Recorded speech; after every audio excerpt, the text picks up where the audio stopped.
It's a final word daily for the final time of the T20 World Cup, and would you believe it, Australia are world champions. I say would you believe it, given where they were when they came into this tournament, but a clinical, magnificent display in the final, especially with the bat. Jeff Lemon, tell us all about it in 30 seconds, please.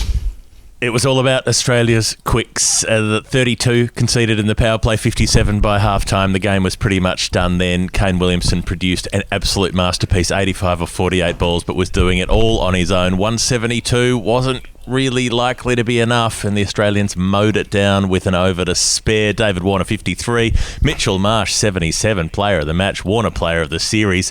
And Mitch Marsh at 3. What a revelation. They've done it. Unexpected, but they've done it. Absolutely. You think of Australian World Cup winning teams and there's a sense that it was inevitable. You look back and think, well, even in 99 when they started the tournament poorly, look at the champions in that lineup. 03 was a cakewalk, likewise 07 and in large part at home in 2015 too. But this was different. They came in maybe the 6th or 7th most likely team to win, and that's being kind of generalist. But, you know, there were a slew of teams ahead of them in the form charts, even the way they played in the practice matches. And they sneak over the line against South Africa. They need to win every game from there, of course, but after dropping badly a game to England where they were thumped, they looked way off the pace. And here they are, Jeff, a fortnight later, holding up the trophy. And a player like Mitch Marsh exemplifies what's been possible this year. Those tours to the Caribbean and Bangladesh, a little bit off Broadway, many of the first-choice players electing to stay at home after the IPL. And there's Mitch getting his opportunity at 3. You press fast forward a few months and he's player of the final. That's a big deal. And the way that he did it, 14 off 3 balls, came out with a real bang and never stopped, never took his foot off the pedal all the way to the finish line. He probably deserved to hit the winning runs on that basis alone. In the end, Glenn Maxwell got that privilege. But Mitchell Marsh, we said it was Matthew Wade's proudest night in an Australian shirt after the semi-final. Well, I think the same applies for Mitch this evening. Absolutely right. What say we run a rule over the things that seemed like problems for this team going into the tournament? Both openers out of runs. Steve Smith in the middle order doesn't score very fast. Wade and Stoinis unproven as finishers. 3 quick bowlers with 1 spinner, only playing 1 spinner in the UAE, 1 specialist, and pretty much going in with 4 bowlers and then making up the 5th with part-timers. There were so many problems with this Australian team, and then the way they crawled over the line against South Africa seemed to typify those problems.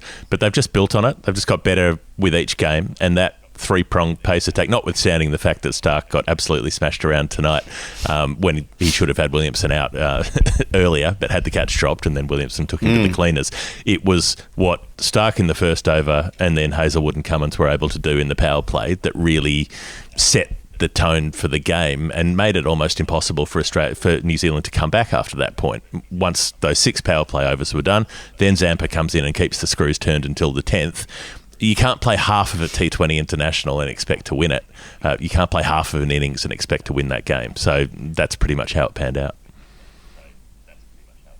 Yeah, it's interesting. My sense was that, yeah, sure, after 10 overs, they're 57, but they had another 57 in the next 5 and 58 in the last 5. So they have an excellent back 10, some huge Williamson overs, batting with Phillips, who was a good anchor to the innings, but Williamson was able to manoeuvre the ball around more than hit it, reinforcing that there is space in the game for a guy like Williamson at short form level. There was some scrutiny over not his position in the team, but what role is he playing? Well, tonight, when he needed to go up the gears, he found a way to do so. 22 off 1 Stark over. A couple of times he popped Maxwell into the crowd as well in Maxwell's 4th over. And that just gave them the impetus. I thought 172, yeah, maybe a bit light on based on what we've seen through the competition. But still, it felt like they ended so well that it was only ever going to take a couple of early wickets to put themselves in a position to apply a bit of pressure of their own with the ball. But unfortunately for them, that happened once when Finch was out early on, miscuing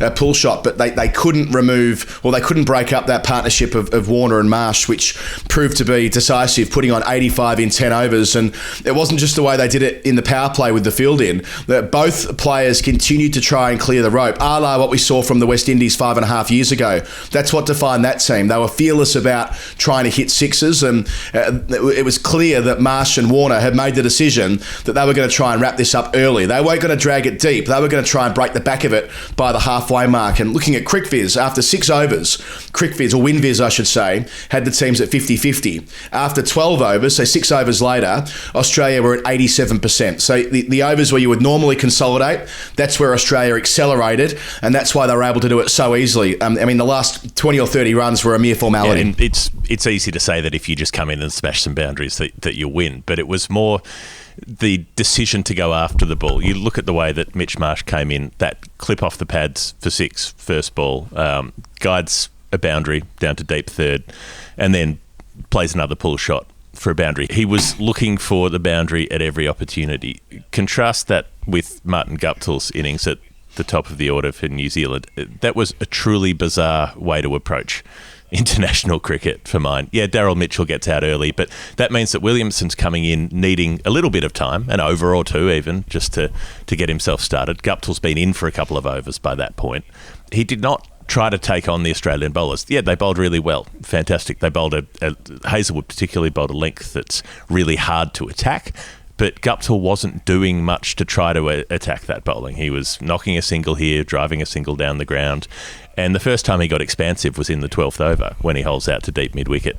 At that point, he's 28 off 35 balls. You cannot be playing sub-100 strike rate innings as an opener in T20 cricket when you've had the power play and you haven't made any use of it. It was a staggering innings from someone who's so experienced, who's been there before, who's played World Cup finals before, and absolutely cocked it up on this occasion. Yeah, and at one stage they went 1 for 5 across the last 17 balls of the power play, which gives a sense of how Australia were able to put the clamps on with Hazelwood, who did drop that catch off Williamson as it happens, and that was the catalyst for another big over off Stark.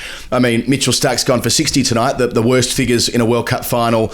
I'm sure the scrutiny upon that will be less than it otherwise might have been the case. I thought that one big over that went for 22, he was a snifter unlucky. 2 of them were outside edges before Williamson was able to steer 2 away, and between times picking one up over mid-wicket with complete class. But, luckily for Stark, Hazelwood had a great day, 3 for 19. Cummins did practically everything right, bowling through the middle overs and a couple at the death. Zampa was set and forget, as always. That there would have been an argument for making him player of the tournament and not David Warner, I fancy. Zampa getting 1 wicket and only conceding 26 runs. And even though the Australian fifth bowler went for 39, I think they probably would have taken that, given they were playing the extra batsman. And we saw the reason for that in the semi-final with Matthew Wade. Well, Maxwell's 3 overs for 28 and Marsh 1 for 11. It's not flattering overall, but in the context of where it could have been, and we saw what Sri Lanka did to Australia's fifth bowler back at the start of the competition, I think they would have probably taken 40 as a break even. So all told, Jeff, the strategy worked of playing the big quicks and playing one specialist spinner who delivered for them in every game. Yeah, that was such a gamble to do that, to come into that tournament playing that sort of setup of a team, but it has worked, so whether you can make the arguments against it for data reasons or tactical reasons that shouldn't have been the case, but it has worked on this occasion. So they're right, we're wrong, that's how it rolls. Let's have a little bit more of a look at that Williamson innings. That was, I think, one of the great performances I've ever seen in this format. They were so far behind the rate, and he was getting so little help from anyone else. He had Guptill weighing him down until he was out. At which point, I mean, nothing really got a whole lot better from that point on. Glenn Phillips came in and was scoring at a runner ball, but not doing a great deal. Hit 1-6 down the ground, but was largely prodding the ball around here and there. Williamson is not supposed to be the power player in the team. He's not supposed to be the 6-hitter or the boundary smiter, but he had to. He had to be both. He had to be the anchor and the accelerator. It was an extraordinary performance. The 6s that he was hitting over the leg side, that slower ball he picked up from Mitchell Stark and just middled away over there. I mean, you mentioned the one big over that went for 22. There was the other big over that went for 19 as well. He got dropped on one occasion, but it was just an extraordinary display of elegance, of calm, of power. I mean, watching Phillips trying to play a sort of reverse lap shot over short third, then he gets out and Williamson just calmly plays the lap shot over short fine, and made it look beautiful where Phillips had made it look tortured.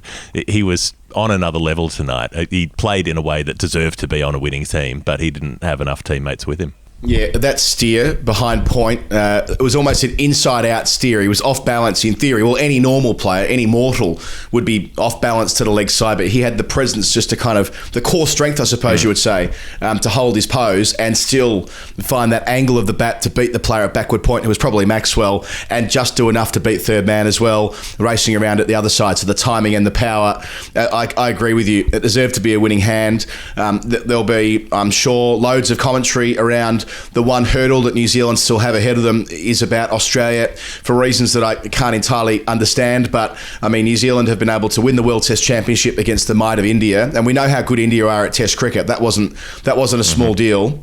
We've seen India play so well in the semi-final when it mattered most against England.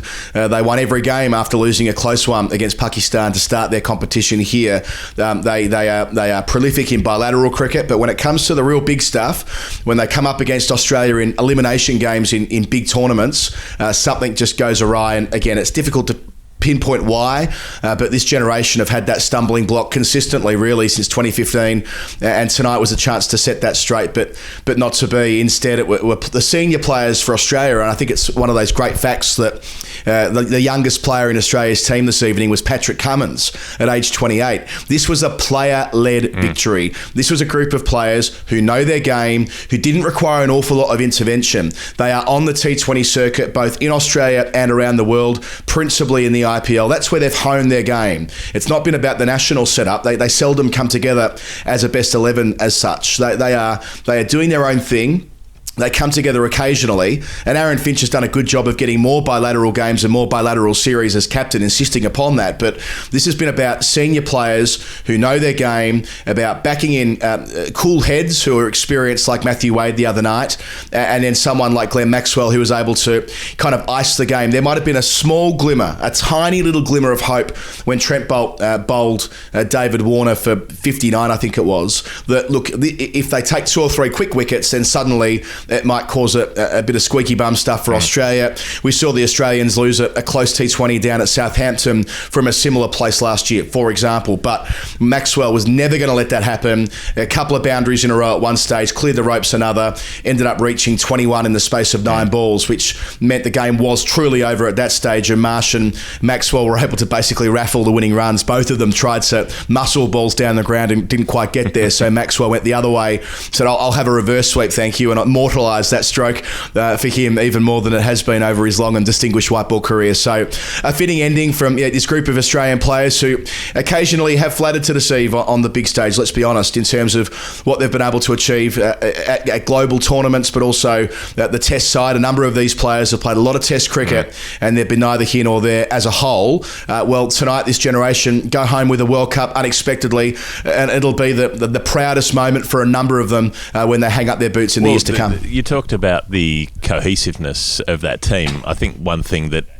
has been missed a bit is important. There are 7 players in that 11 who played in the 2015 World Cup campaign.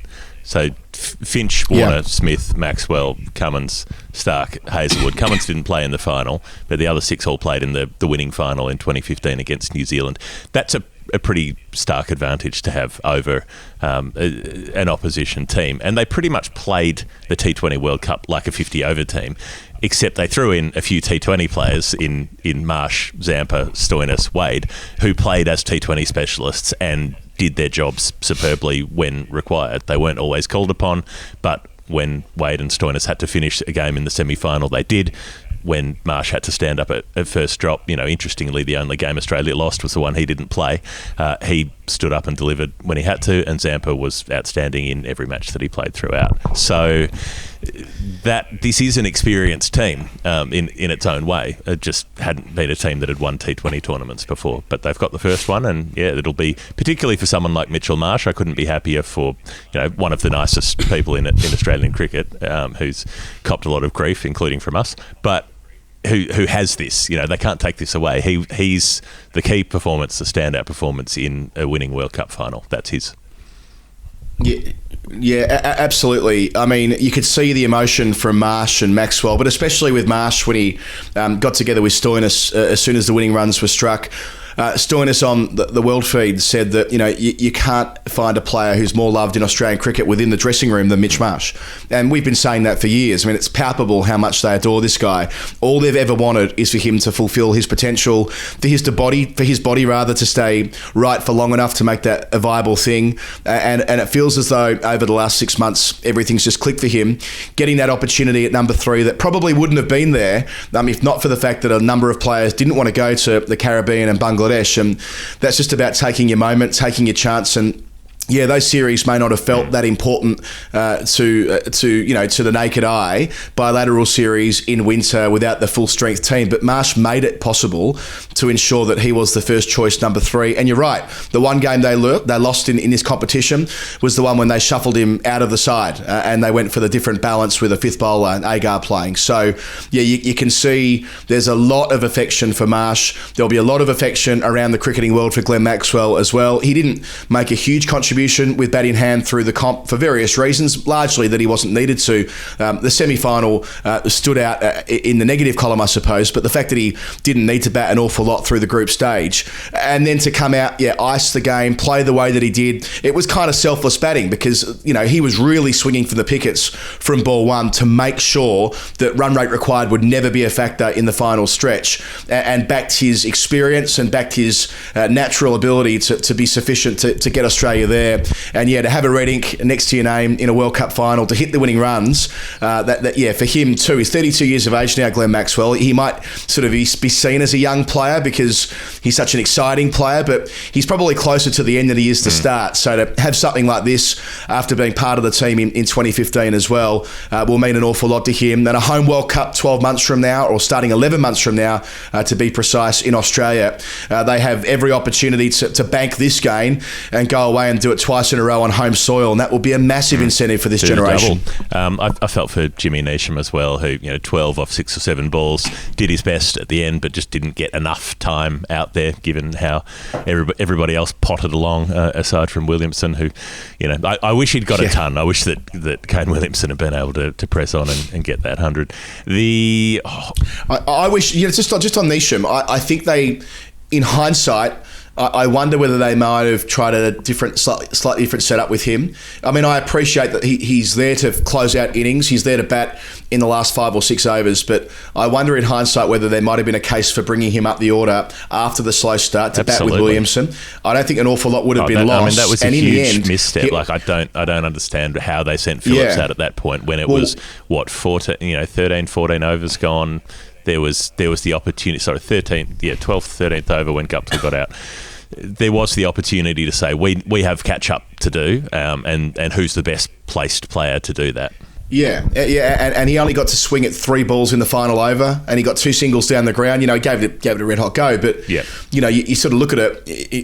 The cards didn't fall the way you'd want for Jimmy Neesham, and that's unfortunate. Gutted for him personally that it hasn't come off for him, runner up again in a global tournament. But his reputation continues to be enhanced every time he walks out for New Zealand at the moment. So he'll be back, as will this New Zealand team. They've been together as a group across the formats since really 2013 when Brendan McCullum took over as captain. That core group have more or less been there, and there's no reason why they won't go to Australia next year and be right there again. So, a chastening experience tonight, being thumped in a global final, and it may flatter them a little bit, saying they only lost with 7 balls in hand for Australia, but they could have done it with 20 balls to spare if required. They were just trying to make sure of it and consolidate it after Maxwell and Marsh had broken the back of the chase 4 or 5 overs earlier. So, look, all told, a galling night for Neesham, Williamson and New Zealand, but that group's made of stern stuff, and as I say, they'll be back next year. Yeah, they'll be back, but as long as they're playing anyone but Australia, I mean, it is a great disappointment of that team that, frankly, they choke when they play Australia. Not everybody does, but enough players do. I don't know why. It would take some deep psychology to root it out. It could just be a coincidence, but by now it doesn't seem that way. The Hall of Fame for today, it's brought to you by Woodstock Cricket Bats. You can get 20% off a sweet cricket bat if you go to woodstockcricket.co.uk and put in the code TFW20. What's your Hall of Fame nomination, Adam? It really can't be anything but, for me, but Glenn Maxwell winning a World Cup with a switch hit. Yeah, that felt good, didn't it? There was that kind of fist pump moment. I mean, yes, we're not we're not impartial when it comes to Glenn.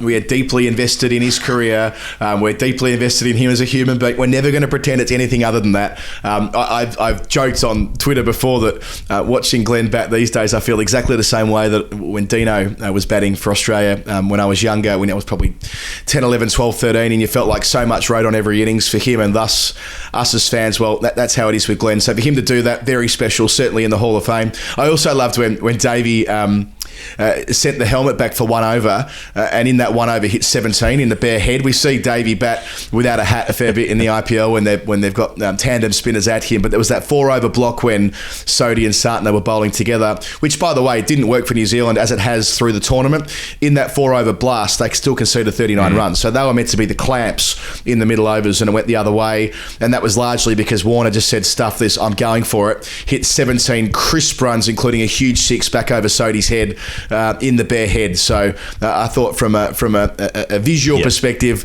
a bit of a throwback, as Warner is in many ways, I suppose, as a cricketer, and a nice little story arc for him too, considering he was about this far away from being dropped at the start of the competition, Jeff, and at the end of it, he's the player of the tournament and he's a world champion again. I mean, we haven't even mentioned him on tonight's show. That's how much he blended into the background. But look, I've been tracking his performance through the series after the Sri Lanka 50. I thought, one innings doesn't mean a whole lot, but maybe this is the start of something. The way he played in the semi-final, that's when I was saying he is back, baby. Like he looked so good in that semi-final right from the get-go. Took him a bit longer to get going. He was a runner ball for his first 25 runs or so today, but absolutely teed off after that. And in both the semi and the final, made sure that Australia had the boost at the start that meant that the rest of the team could get the job done. Yeah, and just one other thing on Warner. When he made his triple century in Adelaide 2 years ago, he kind of foreshadowed this tournament as where he might stop playing T20 international cricket. He was actually talking about the World Cup that would have been 12 months earlier at home, but of course it was shuffled around and India were hosting it, and thus it ended up in the UAE. But back then, he was kind of looking at this as maybe this might be where he hangs up the boots. Now, I know that the circumstances have changed and that this wasn't a home World Cup, so there will be the incentive to go on for 12 more months. But I wouldn't be completely stunned either if he says, right, that's it for me as a T20 international player, finish on the highest possible high for him from a team and personal perspective, and just focuses on Test cricket primarily, but also 50-over cricket with that World Cup 2 years away. So I'm not saying that will happen, but a bit of a watch this space. I think he'll go round one more time. He'll go, it's less than a year away for the home one. There's the chance to do it all on the big stage, and he's had a pretty easy couple of years. He's had a pretty easy few years since he got banned, actually. He hasn't played a whole lot of cricket since 2018 because Australia just gave up playing for a year and a half through the pandemic. So IPL and not much else. Anyway, we should come to the end of the show. This has been the Final Word Daily. We've done it all through the World Cup. We'll be doing it through the Ashes as well, and we'll be doing our weekly shows. They come out on Wednesdays, where we look at the world of cricket on the Final Word, and we do our history show on the weekends, Story Time. If you want to get involved with what we're doing, you can go to patreon.com/thefinalword, or you can look at the join button on YouTube. We've started that one up so people can join up there if they're so inclined. Otherwise, I don't know, post a link, send it to your grandma, put your feet up, have a lovely day. Yes, thanks everyone for watching throughout the course of the competition. All the comments and all the feedback has been gratefully received. As Jeff said, we'll be back for the Ashes Daily in about 3 weeks. I can't believe that is coming up so quickly, but such is the calendar in modern cricket. New Zealand play their next international in 3 days against India, which is completely bonkers, but cricket is not a great sport for finish lines, and we can't stop and we won't stop. Adam Collins, Jeff Lemon, the Final Word Daily for the World Cup, signing off with Australia victorious by 8 wickets.